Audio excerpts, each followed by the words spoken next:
बिस्मिल्लाहिर्रहमानिर्रहीम।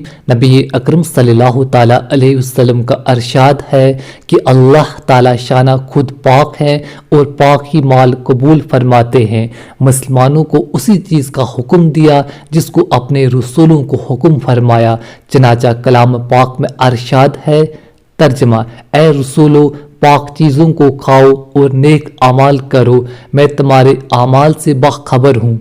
दूसरी जगह अरशाद फरमाया, तर्जमा, ए ईमान वालो हमारे दिए हुए पाक रिज़्क में से खाओ।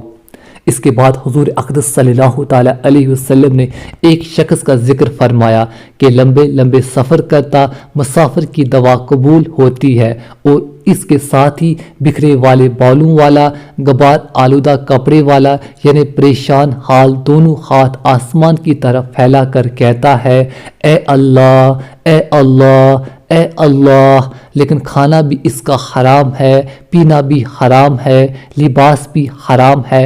हमेशा हराम ही खाया तो इसकी दवा कहाँ कबूल हो सकती है। लोगों को हमेशा सोच रहती है कि मुसलमानों की दवाएं कबूल नहीं होती, लेकिन हालात के अंदाज़ा इस हदीस शरीफ से किया जा सकता है। अगरचे अल्लाह जल्ल शाना अपने फजल से कभी काफिर की भी दवा कबूल फरमा लेते हैं, चाहे जाए कि फासिकी, लेकिन मुतफ़क्की की दवा असल चीज़ है। इसीलिए मुतफ़क्कियों से दवा की तमन्ना की जाती है। जो लोग चाहते हैं कि हमारी दवाएं कबूल हों, इनको बहुत ज़रूरी है कि हराम माल से एहतियात करें। और ऐसा कौन है जो ये चाहता है कि हमारी दवा कबूल ना हो।